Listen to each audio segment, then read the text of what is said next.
Қайырлы күн баршаңызға. Бүгін бәріңізге таныс хворостың жасалу жолымен бөлісетін боламын. Видеоны асықпай соңына дейін көріңіздер. Рецепт ұнаса, достарыңызбен бөлісіңіздер. Каналыма жазылып лайк басуды ұмытпаңыздар. Хворост қамыры тек қана жұмыртқамен еленеді. Оған бірнеше ас қасық су қосуыңызға да болады. Мен 2 жұмыртқаны шақтым және 1 шымшым тұз қостым да, ұнды қажетіне қарай шетіне қоса отырып, қатты етіп қамыр иледім.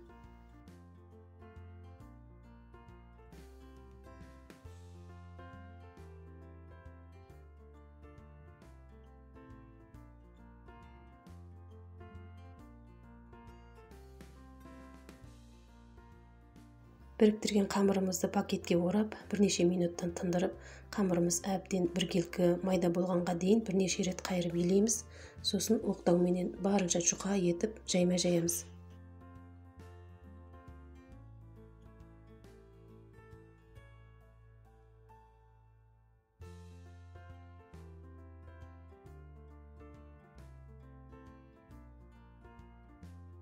Осы жаймамыздың бетіне жабысып қалмас үшін аздап ұн себеміз де оқтауға орап, ортасынан жарып аламыз.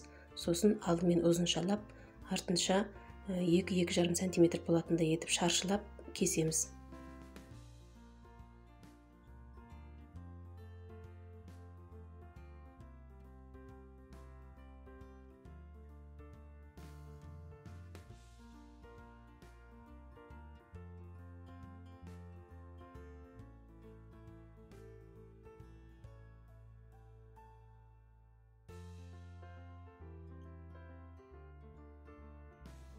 Енді ыдысымызға қалыпты мөлшерде сұйық май құйып, қыздырғаннан кейін қамырымызды аздан-аздан салып пісіріп ала береміз.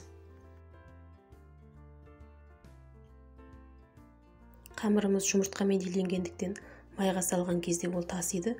Сол үшін сұйық майды ыдысымызға өте көп толтырып құймаймыз, әйтпесе ол төгіліп тасуы мүмкін. Және туралған қамырды да майға аздан-аздан салып отырамыз. Көріп отырғаныңыздай ол тез көтеріледі және сарғая бастаған кезде сүзіп ала береміз. Қызартып күйдірудің керегі жоқ, өйткені ол өте жұқа болғандықтан тез піседі.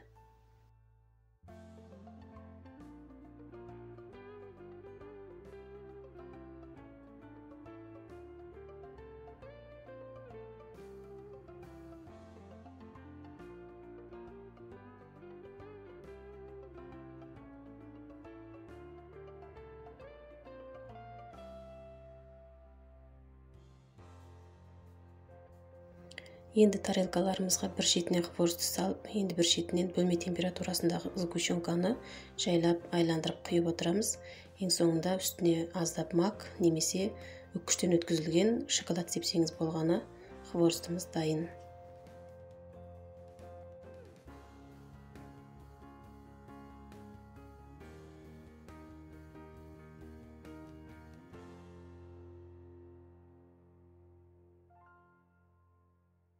Астарыңыз дәмді болсын. Рецепт ұнаған болса, лайк басып, достарыңызбен бөлісіңіздер және каналыма жазылуды ұмытпаңыздар.